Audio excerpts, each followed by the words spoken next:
जा बेटा, अब जुनैद ही तुम्हारी ज़िंदगी का साथी है। अल्लाह करे वो तुम्हें हमेशा खुश रखे। बेटा, हमने सबसे कीमती चीज़ तुम्हारे सुपुर्द कर दी है, इसका बहुत ख्याल रखना, बहुत ख्याल रखना बेटा। आप फिक्र मत करें, आप दोनों को शिकायत का कोई मौका नहीं मिलेगा। अल्लाह तुम दोनों की मोहब्बत कायम रखे, खुश रहो। चलो जाओ बेटा, अपने घर में खुश रहो।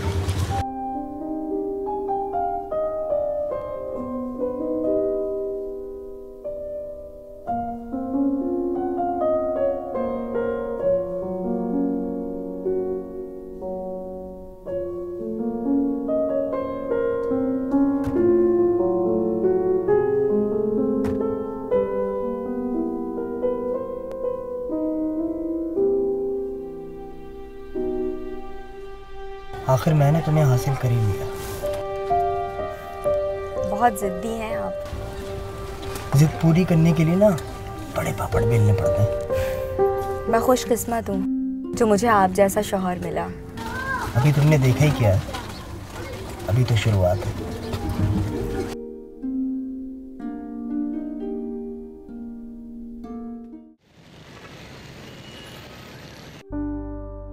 अज़रा रुखसत होकर क्या गई, हमारा तो घर ही सूना कर गई। अरे जाना तो था ना उसे एक ना एक दिन। लेकिन मुझे तो ऐसा लगता है कि वो हमें वहाँ जाकर भूल गई। अरे 3 दिन हो गए, ना कोई टेलीफोन आया और ना वो खुद आई मिलने के लिए। इसी को तो कहते हैं घर का सुख। तो पहले क्या पराए घर में रह रही थी? अरे बेगम, तुम समझती क्यों नहीं हो, ये उसके माँ बाप का घर था और उसका अपना और अपने शौहर का घर है। अब उसकी अपनी ख्वाहिशें, अपने ख्वाब हैं।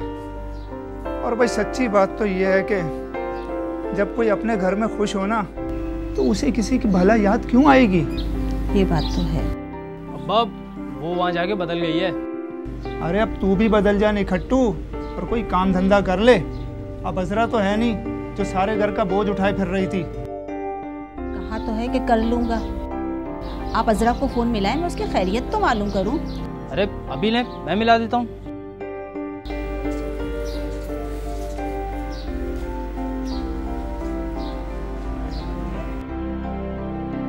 क्या हुआ?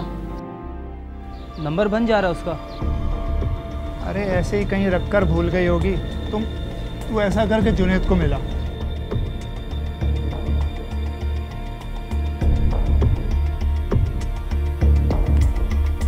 उसका नंबर भी बंद है। क्या दोनों का नंबर बन जा रहा है? मेरा तो ख्याल है कि हम उसके घर चलते हैं, वहाँ चलकर देख लेते हैं। अम्मा, आप टेंशन नहीं लो, मैं जाके देख लेता हूँ, ठीक है? अच्छा, फिक्र करने की ज़रूरत नहीं है। तुम खाना वाना पकाओ, खाना वाना खा के घर से निकलते हैं, खैरियत लेकर आते हैं।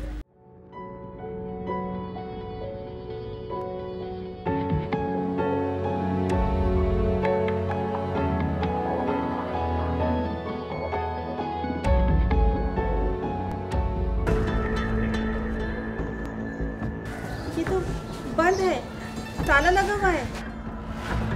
हो सकता है हमारी तरफ ही गए हों। ठहरो, मैं फ़ोन करके पता करता हूँ।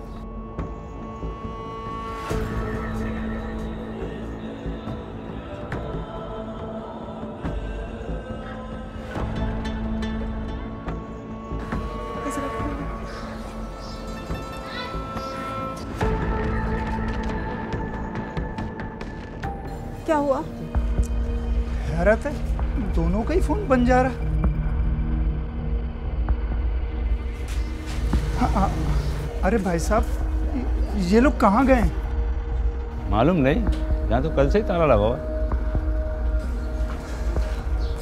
अल्लाह खैर करे, मेरे दिल में तो अजीब अजीब ख्यालात आ रहे हैं। अच्छा, तुम फिक्र ना करो, घर चलते हैं फिर सोचते हैं इस बारे में। आओ।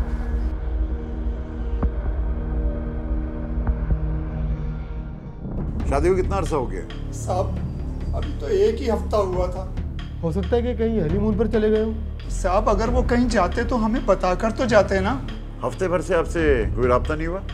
नहीं साहब, शुरू में तो सब कुछ ठीक चल रहा था, मगर 4-5 दिन से तो कोई राब्ता ही नहीं हो पा रहा। और अब तो घर पे ताला भी लगा हुआ है। ठीक है, हमने आपकी बात सुन ली। मेरा ख्याल है कि वो कहीं निकल गए होंगे, खुद ही घर आ जाएंगे। आप ऐसा कीजिए कि अभी जाएं, जैसे ही कुछ इत्तला हमें मिलती है तो आपको राब्ता करेंगे। ठीक है साहब, खुदा हाफिज। खुदा हाफिज। साहब 1 हफ्ते की शादी है, हो सकता है कि कहीं घूमने फिरने चले गए होंगे, आ जाएंगे। चलो ठीक है, वो जब दोबारा आ जाएंगे तो देखेंगे। तुम ये बताओ कि उस डकैती केस का क्या हुआ? अरे सर जी, वहाँ तो सूरत हाल ही चेंज है, सब घर वालों के बयान ही अलग अलग हैं। क्या मतलब?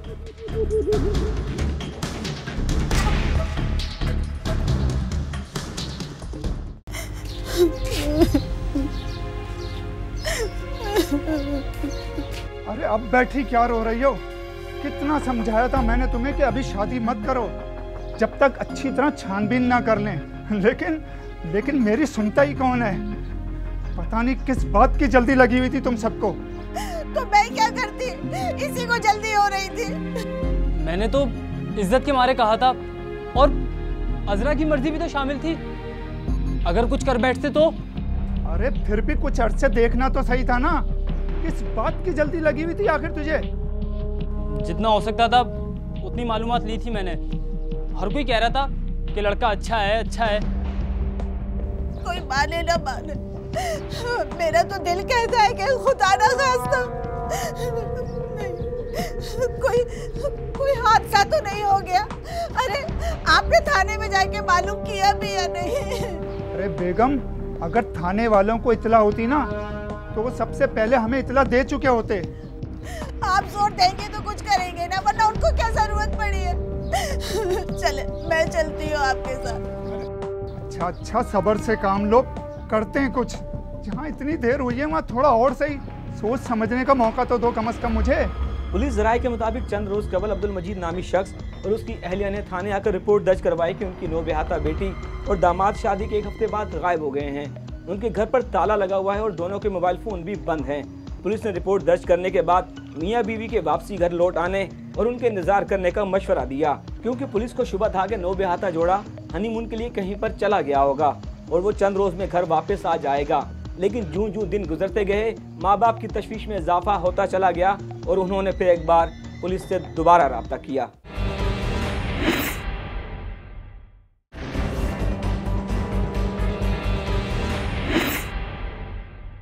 मुझे हैरत है कि आप लोगों ने लड़के की मालूमात किए बगैर अपनी बेटी ब्याह दी। नहीं साहब, हमने तो सारी मालूमात की थी, लेकिन वो लड़का इस शहर में अकेला रहता था और नौकरी भी करता था। लड़का इस शहर में अकेला था, दुनिया में तो अकेला नहीं था। कहीं तो उसके माँ बाप होंगे। साहब, उसने हमें बताया था कि उसके माँ बाप मर चुके हैं। और आप लोगों ने सोचा चलो अच्छा है, ना सास ना ससुर, बेटी सुखी रहेगी। और रिश्ता लगाया किसने था? बताया तो किसी ने भी नहीं था। देखो बीवी, जो बात है वो बताओ। ये अगर मगर करोगी तो कुछ नहीं पता चलेगा। दरअसल सर, ये लव मैरिज थी। ओह, तो ये बात है। नहीं इंस्पेक्टर साहब, मेरी बेटी का इसमें कोई दखल नहीं है। वो तो रोजाना जॉब पर जाती थी।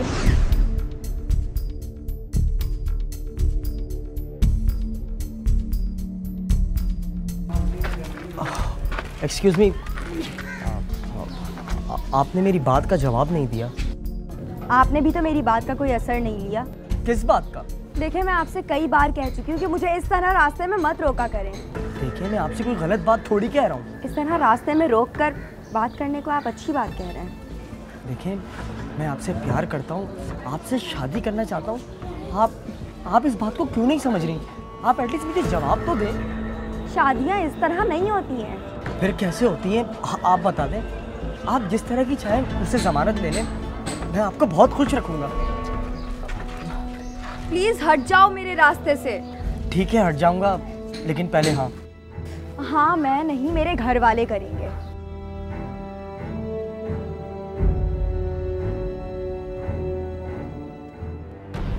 अम्मी, मुझे आपसे कुछ बात करनी है। क्या बात है बेटा? अम्मी, वो अरे बोलो ना, क्या बात है? अम्मी, एक लड़का है, वो मुझे रोज ऑफिस जाते हुए रोकता है। कौन कमबख्त है वो जो तुझे रास्ते में रोज रोकता है? मुझे बता, मैं मकबूल से कहती हूँ। और कहता क्या है? नहीं अम्मी, वो कुछ कहता नहीं है, तंग नहीं करता मुझे वो। ये क्या बात हुई भला कि कुछ कहता भी नहीं है और तंग भी नहीं करता है? अम्मी वो कहता है कि वो मुझसे शादी करना चाहता है। हैं? कौन है वो जो राह चलता तुझसे शादी करना चाहता है? क्या तू भी? नहीं नहीं अम्मी, ऐसा कुछ नहीं है। क्या बात है अम्मा, किसकी शादी की बात चल रही है? अरे कुछ नहीं बेटा, अजरा बता रही है कि वो ऑफिस जाती है तो रोज उसे कोई छेड़ता है, रास्ते में तंग करता है। कौन तंग करता है तुम्हें? नहीं, कोई नहीं।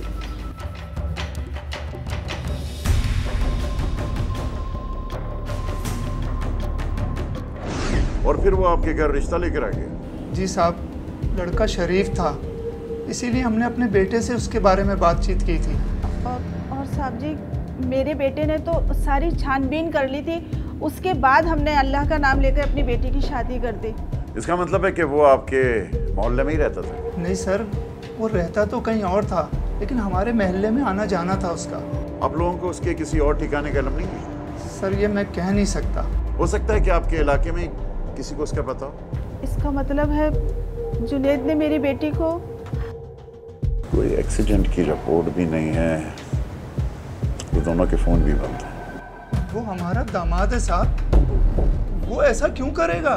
ये सवाल बनता है, लेकिन हमें हर इम्कान पर काम करना है। जुनैद का पता चल गया तो अजरा का भी पता चल जाएगा। खुदा जाने मेरी बच्ची किस हाल में होगी।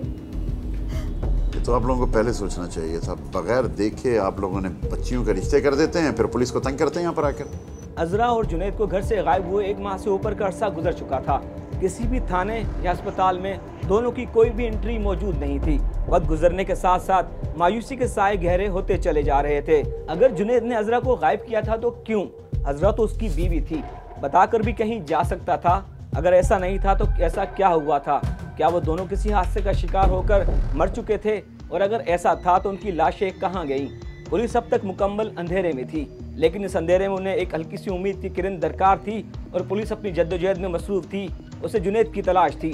अगर वो जिंदा है तो वो है कहाँ?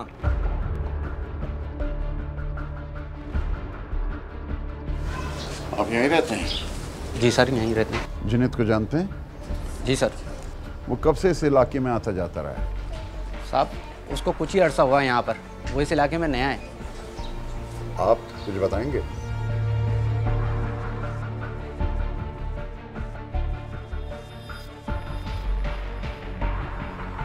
ये बताइए कि उनका पड़ोस वाला घर कौन सा है? आना जाना किसी का उनके घर में? जी जी सर, हैं, ये बराबर में ही उनके पड़ोसी रहते हैं, आप उनसे पूछ सकते हैं। ठीक, शुक्रिया। आप तो पड़ोसी हैं, आप तो बहुत अच्छी तरह जानती होंगे कि अजरा के घर वाले कैसे लोग हैं। अरे साहब, अजरा के घर वालों ने तो अजरा को सिर्फ कमाई के लिए रखा हुआ था, वो तो उसकी शादी करना ही नहीं चाहते थे। ये तो बहुत अच्छा हुआ कि अजरा ने खुद ही अपनी मर्जी से शादी कर ली। ऐसा क्यों? अरे साहब, एक तो अजरा के बूढ़े माँ बाप, ऊपर से उसका भाई इंतहाई हड हराम, ना काम का ना काज का, दुश्मन अनाज का। पूरा घर का खर्चा अजरा की कमाई पर ही चल रहा था। कहीं ऐसा तो नहीं कि अजरा ने खुद शादी कर ली हो तो उसके घर वालों ने खुद उसे... साहब ये मैं नहीं कहती, पूरा मोहल्ला यही कहता है, लेकिन कोई बोलता कुछ नहीं है। हाँ, अलबत्ता ये मुझे पता है कि अजरा की माँ उसकी शादी करना नहीं चाहती थी। आपको कैसे पता? अरे साहब, मेरा रोज का उनके घर आना जाना है। काफी दिनों के बाद चक्कर लगाया। अरे बहन क्या बता।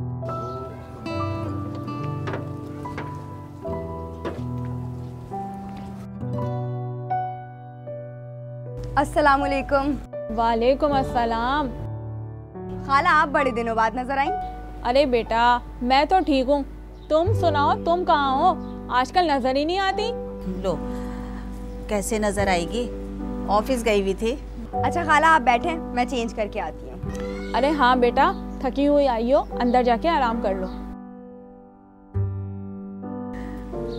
बस बहन, सुबह जाती है और शाम को लौटती है, थक जाती है मेरी बेटी। अरे अनीसा, मैंने सुना है अब तो अपनी अजरा ऑफिसर बन गई है। हाँ बिल्कुल सही सुना है, अल्लाह का लाख लाख शुक्र है। बस ये समझो कि पूरा घर इसी पर चल रहा है और तुम तो जानती हो मकबूल तो कुछ करता नहीं है। वैसे इसके लिए कोई रिश्ता वगैरह देखा? देख लेंगे, इतनी जल्दी भी क्या है। अरे भाई तुम तो हद करती हो, अभी उम्र कम है, अच्छे से अच्छे रिश्ते मिल जाएंगे। जरा उम्र निकल गई ना तो लड़की है, फिर रिश्ते ढूंढती रह जाओगी। नौकरी करती है, एक छोड़ 10 रिश्ते आ जाएंगे। और अगर देर हो गई तो फिर? अरे बहन तुमसे क्या छुपाना, सच पूछो तो मैं तो ये सोचती हूँ कि मकबूल भी कुछ करने लगे तो दोनों बहन भाइयों की एक साथ शादी कर दूंगी। अरे साहब, बाकी तो अल्लाह ही जाने, लेकिन मोहल्ले वाले ये कहते हैं कि अज़रा ने खुद अपनी पसंद से शादी कर ली और घर वालों को कुछ नहीं बताया। बहुत शुक्रिया, जरूरत हुई तो फिर आपके पास आएंगे। चलो।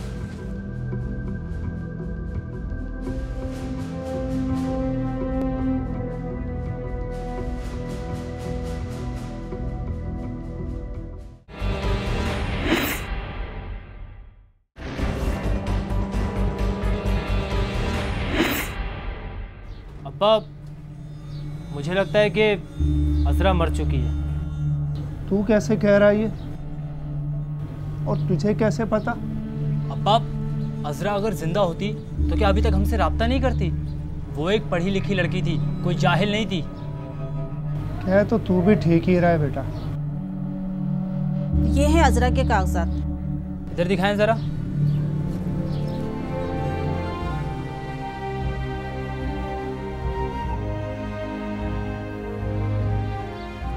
अब्बा, अज़रा के नाम पर 25 लाख की पॉलिसी है। 25 लाख? ये हमें मिल जाएंगे? हाँ हाँ माँ, हमें ही मिलेंगे, हम उसके वारिस हैं। जाते जाते भी हमारी बेटी हमारा भला कर गई, अब हमें कोई परेशानी नहीं होगी। अब आप और मैं दोनों मिलकर अच्छा सा कारोबार करेंगे। आप बस जाके बात कर लो। अच्छा, मैं जाकर मालूमात करता हूँ। अच्छा सुनिए, रकम मिलने के बाद किसी को बताइएगा नहीं, और तू भी सुन ले। अरे तुम्हारा क्या ख्याल है कि वो लोग जाते ही मुझे रकम दे देंगे? अरे बाकायदा लिखत पढ़त होती है, जब रकम देते हैं वो लोग। अब आज नहीं देंगे, लेकिन कम से कम 1 महीने बाद तो देंगे ना। अगर उसके भाई की और उसके वालिद की पर्सनैलिटी का जायज़ा लें तो वहाँ हमें जैसे मोटिवेशन नहीं दिखाई देता है लाइफ का, वहाँ हमें लालच दिखाई देता है, वहाँ हमें हिर्स दिखाई देती है कि वो किस तरह से अपनी लाइफ को आसान मनी के थ्रू, आसान तरीके से पैसे को हासिल करके गुजार सकें, और उन्हें कोई और मकसद ज़िंदगी का दिखाई नहीं देता। ये वो लोग हैं जो मकसद से आरी हैं। साहब, ये मेरी बेटी की फाइल है, वो मर गई है। लेकिन इसमें तो कहीं नहीं लिखा है कि वो मर गई। साहब 2 महीने से गायब है वो, अगर जिंदा होती तो आ जाती, और फिर मैं उसका बाप हूँ। वो बाबा, तेरे कहने से कोई नहीं मरता है, ना इसमें मेडिकल रिपोर्ट है, ना डेथ सर्टिफिकेट है, और ना ही पुलिस इंक्वायरी है। कितना वक्त लगेगा साहब इसमें? 2 से 3 महीने लगेंगे। और अगर पुलिस लिख कर दे दे तो? जाओ यार, पुलिस से लिखवा के ले।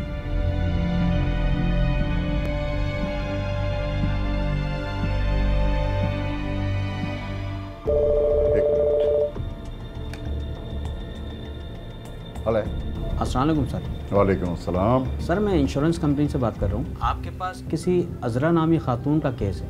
उनके वालिद मेरे पास आए थे और वो मुझसे कह रहे थे कि मेरी बेटी मर चुकी है, हालांकि उनके पास कोई सबूत भी नहीं था। अब मैं क्या कर सकता हूँ? मैंने आपके पास भेज दिया। ठीक है, मैं देख लेता हूँ।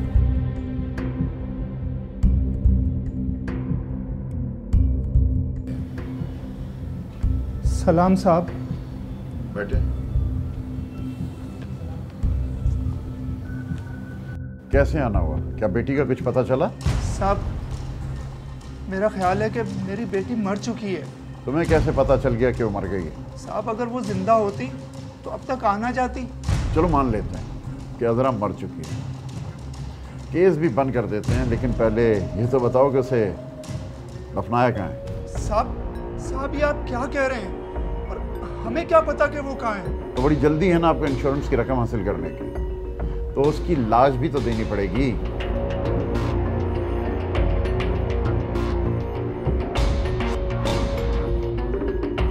सर हम गरीब लोग हैं तो ये तो हमारा हक है। हक मिलेगा, पूरा मिलेगा, लेकिन पहले जाकर लाश का इंतजार करो या उसका इंतजाम करो, फिर आना।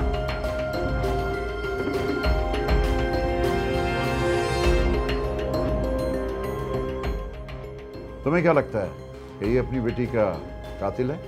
सर जी मेरा ख्याल है कि अगर इनको उठाकर पूछताछ की जाए तो कुछ ना कुछ तो गलत देंगे ये बातें सबूत के लिए नाकाफी हैं, लेकिन एक बात जरूर साबित होती है कि इन्हें बेटी से ज्यादा पैसे से प्यार है।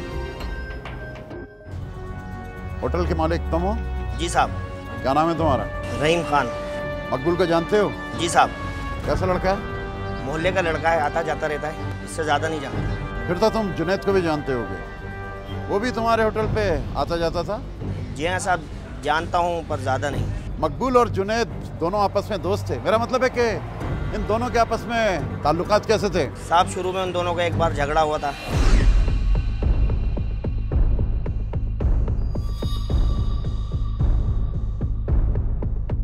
ओए, तूने अज़रा का रास्ता रोका?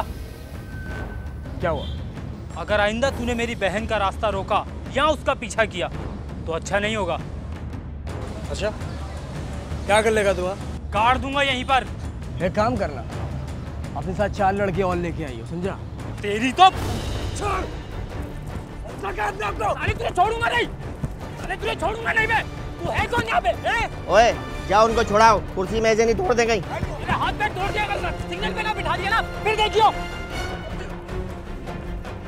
आइंदा नजर मत आइयो यहाँ पर। एक बात याद रखना, तेरा दूल्हा भाई बन के आऊंगा, समझा? मैं छोड़, तू दूल्हा भाई बनेगा मेरा। हट, तुझे बताता हूँ। अरे नजर नहीं आई मुझे यहाँ पे। दिमाग खराब मत कर।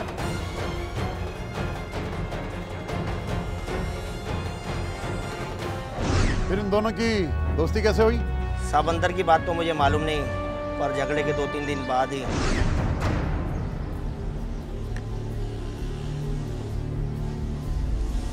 तू फिर आ गया? देख मकबूल, मैं तुझसे लड़ने नहीं आया, बल्कि झगड़ा ख़त्म करने आया हूँ। हम आराम से बैठ के भी बात कर सकते हैं। मुझे तुझसे कोई बात नहीं करनी। देख, ये सारी बातें बेकार हैं, इस तरह हम लड़ने का कोई फ़ायदा नहीं।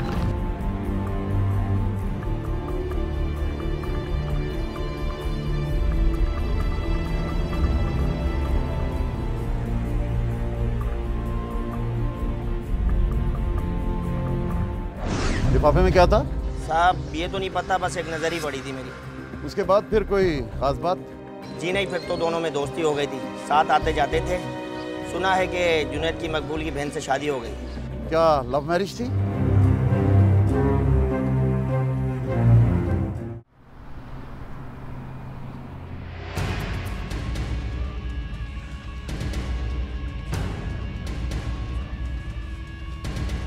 ये लिखा।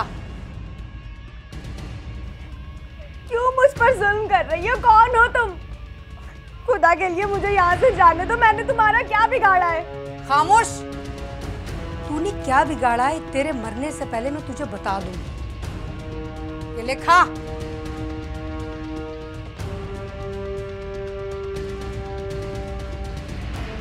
नहीं खाना मुझे, मर जाने दो मुझे। ये हसरत भी मैं तेरी पूरी कर दूंगी, लेकिन अभी नहीं, तुझे तड़पा तड़पा के। ले खा। खा रही है? नहीं, तू मुझे जानती नहीं है। मैं तुझे ऐसे नहीं मारूंगी, थोड़ा थोड़ा करके मारूंगी।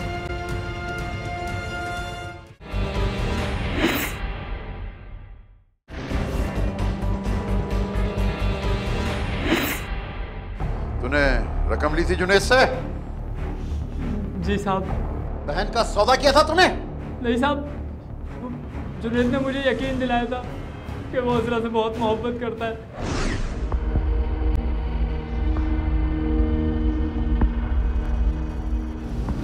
ये पैसे रख।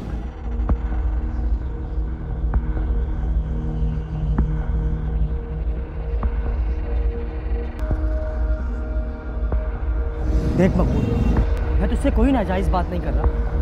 मैं उससे शादी करना चाहता हूँ, अपनी बीवी बनाना चाहता हूँ। क्या अज़रा भी तुझसे शादी करना चाहती है? हाँ, लेकिन तू उसकी रजामंदी मालूम कर सकता है, क्योंकि मेरे दिल में कोई मैल नहीं है। मैं तुझ पे कैसे भरोसा कर लूं? भरोसा तो तुझे करना पड़ेगा। एक ना एक दिन तो तुझे तेरी बहन की शादी करनी है ना। मैं सारा खर्चा उठाऊंगा, तू घर में बात कर ले, और हाँ, जो तू मांगेगा वो भी तुझे दूंगा। तू पैसे तो और देगा ना? मैं तुझे और पैसे दे दूंगा, तू बस घर में शादी की बात कर ले, पैसों की फिक्र मत करना।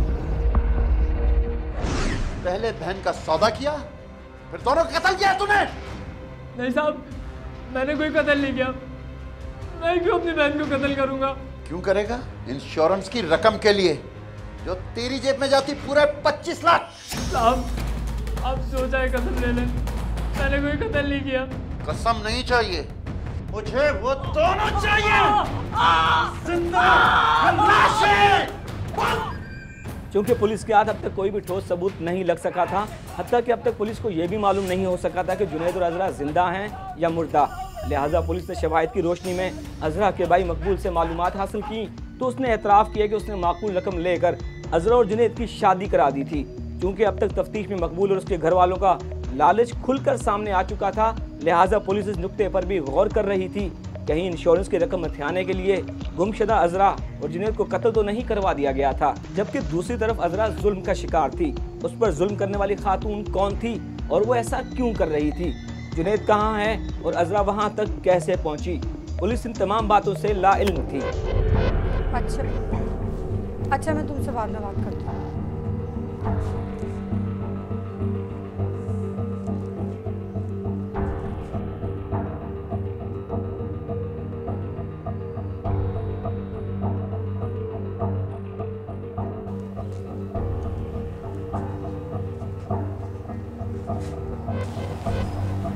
ऐसा जीना कैसा लगता है? मैंने तुम्हारा क्या बिगाड़ा है? मुझे जाने दो, मेरा क्या कसूर है? तेरा कसूर बता दूंगी, बड़ा लंबा हिसाब है तेरा। इससे तो बेहतर है कि तुम मुझे एक ही बार जान से मार दो। ना ना ना, एक दफा नहीं मारूंगी, तुझे बार बार मारूंगी, फिर जिंदा करूंगी, फिर मारूंगी। और ये खाना रखा है, खा ले, अभी तुझे जिंदा रहना है। नसीम, नसीम। इस वक्त कौन आ गया?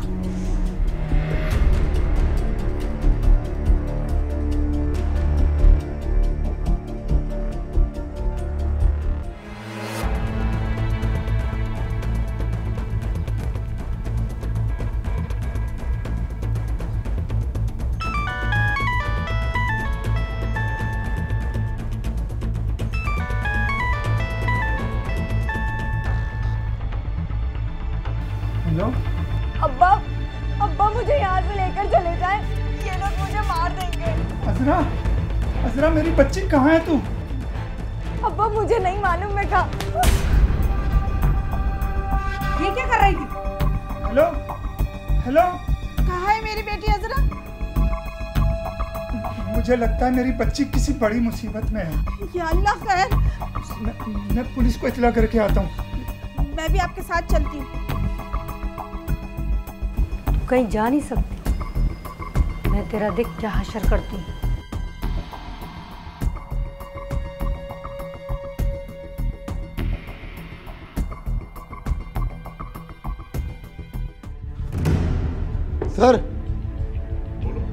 सर, अजरा की लोकेशन ट्रेस हो गई है। कहाँ की है? सर, लोकेशन शाहपुर की आ रही है और सिम किसी नसीम बानो के नाम है। गुड, तैयारी करो। Okay sir.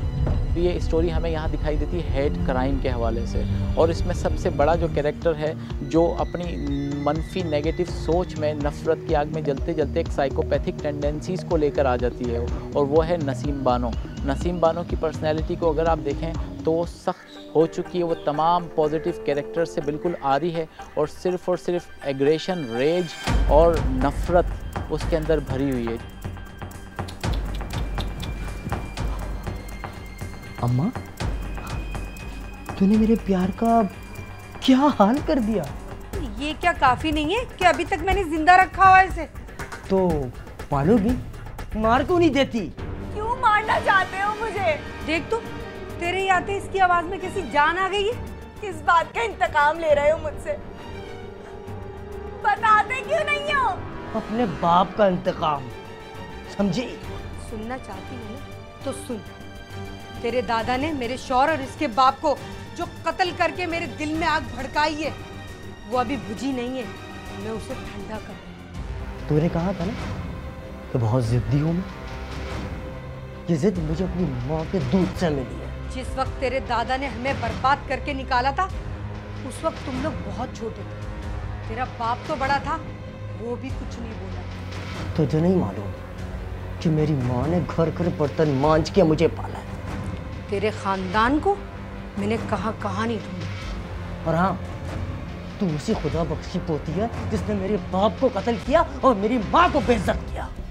एक एक दिन का भी तुझसे हिसाब लूं ना तो अभी बहुत हिसाब बाकी है। मुझे मालूम था कि तुम्हारा भाई आवारा और लालची है।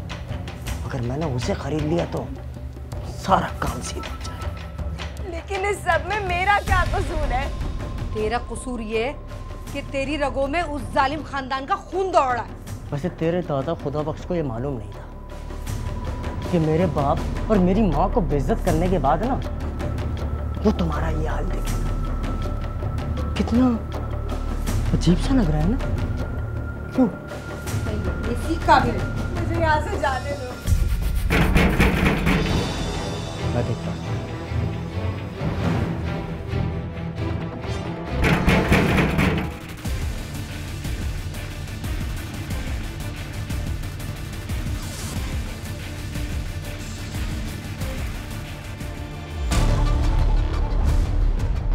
पुलिस ने बर्बक कार्रवाई करते हुए मुलजिमा नसीम बानो और उसके बेटे जुनैद को गिरफ्तार कर लिया, जिन्होंने अपने जुर्म का एतराफ़ कर लिया है। मुलजिमा नसीम बानो ने अपने एतराफ़ी बयान में पुलिस को बताया कि अजरा के दादा खुदा बख्श ने उसके शौहर पर झूठा इल्ज़ाम लगाकर न सिर्फ उसे बेवा और उसके बेटे को यतीम कर दिया था, बल्कि उसे भी बेइज्जत करके बेटे के साथ दर बदर की ठोकरें खाने के लिए गाँव से निकाल दिया था, जिसके बाद उसके दिल में नफरत की आग भड़ गई थी। उसने ये सब कुछ इंतकाम लेने के लिए किया था। पुलिस के मुताबिक मुलजिमा नसीम बानो ने अपने शौहर के कत्ल का इंतकाम लेने के लिए सारी उम्र अपने बेटे मुलजिम जुनैद के दिमाग में नफरत और इंतकाम की आग भड़काती रही। मुलजिम जुनैद ने बड़ी प्लानिंग से पहले अजरा को अपनी मोहब्बत के जाल में फंसाने की कोशिश की, लेकिन नाकामी की सूरत में मुलजिम ने अजरा के घर वालों को लालच और उनकी काहली का फ़ायदा उठाते हुए उनके साथ दोस्ती की और अजरा से नाम नेहाद शादी करने में कामयाब हो गया। इन्वेस्टिगेशन ऑफिसर के मुताबिक मुलजिमा इंतकाम की आग में इस कदर अंधी हो गई थी कि उसने अपने साथ अपने बेटे के मुस्तकबिल को भी नफरत की आग की नजर कर दिया। अब लोग जो देखेंगे ख्वाब और तरह के, इस शहर पे उतरेंगे अजाब और तरह के। अब के तो न चेहरे हैं, न आंखें, न लब हैं, इस अहद ने पहने हैं निकाब और तरह के।